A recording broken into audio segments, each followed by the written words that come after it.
আজকে রাতে আমার বাসায় একটা পার্সেল আসে, তো পার্সেলটা খোলার আগ পর্যন্ত আমি বুঝতে পারিনি যে পার্সেলটা কিসের ছিল। বাট খোলার পরে বুঝতে পারলাম it's my birthday gift. And গিফটটা পাঠিয়েছে আমার এক বোন, আপন বোন না, কাজিনও না, জাস্ট আমার আপন বোনের বেস্ট ফ্রেন্ড। সো আপুর নাম ইতি আপু।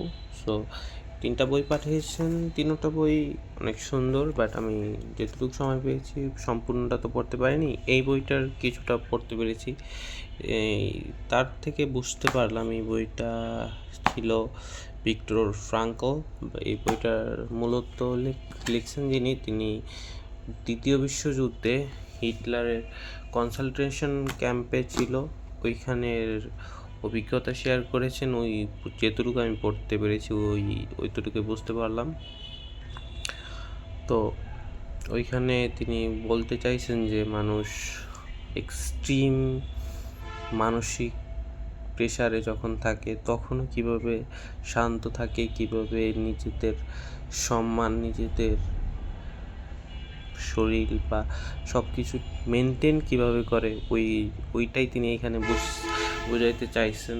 মানে ওই দ্বিতীয় বিশ্বযুদ্ধে হিটলারের কনসেন্ট্রেশন ক্যাম্পে যারা ছিলেন তারা তো মানে কেউই মূলত বেঁচে ফিরতে পারেনি। যারা বেঁচে ফিরেছেন তাদের শরীরে হাড় ছাড়া কিছুই ছিল না। তো ওই পরিবেশে তিনি ওই অবস্থা থেকে বেঁচে ফিরেছিলেন এবং 1997 সালে তিনি মারা যান।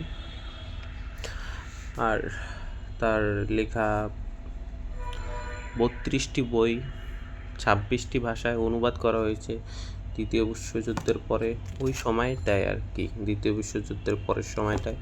তো এইটুকুই বুঝতে পারলাম। আর এই বইটার মূল কাহিনী হলো তুমি কি করে জীবনের এক্সট্রিম, যখন তুমি তোমার নিজের অস্তিত্ব খুঁজে পাবে না, অস্তিত্ব সংকট বা তোমার মধ্যে এই প্রশ্নটা আসবে যে আমি পৃথিবীতে কি করব বা আমার অস্তিত্ব কী জন্য, আমি বেঁচে আছি কী জন্যে, এই সকল প্রশ্নের উত্তর খুঁজতে হলে তুমি এই বইটা পড়তে পারো। কারণ মানুষ যখন বেঁচে থাকার কোনো অর্থ পায় না তখন তারা সুইসাইড করতে যায়, কিন্তু এই বইটার অর্থ বা তোমার প্রশ্নগুলোর তুমি উত্তর পেতে পারো। হয়তো বা সবার প্রশ্ন তো এক না, তোমার প্রশ্ন থাকতে পারে যে আমি কেন বাঁচবো, কিন্তু তারপরে অনেক প্রশ্ন থাকতে পারে। সবার ব্যাকগ্রাউন্ড এক না, কারণ তোমার পিছনের ঘটনা নিয়ে মানুষ অতীতকে ভুলতে পারে না। তো মানুষের সেই অতীতের প্রশ্নের উত্তর তো সবগুলা পাবে না, বাট কিছু হলেও পেয়ে যাবে। বা অলমোস্ট আমি প্রিপেয়ার করবো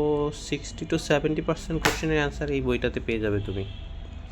সো পড়তে পারো, বইটা ভালো। আমি সম্পূর্ণ শেষ করিনি, আমি হয়তো অল্প একটু শেষ করেছি, কারণ আমি সময় পাইনি। আজকে আসছে, হয়তো আজকে আমার জন্মদিন না, কারণ আপুর উনি ডাক্তার, ওনার কাছে এনাফ টাইম নেই। সো দ্যাটস ওয়াই দেরিতে পেয়েছি, but thanks for this gift আপু।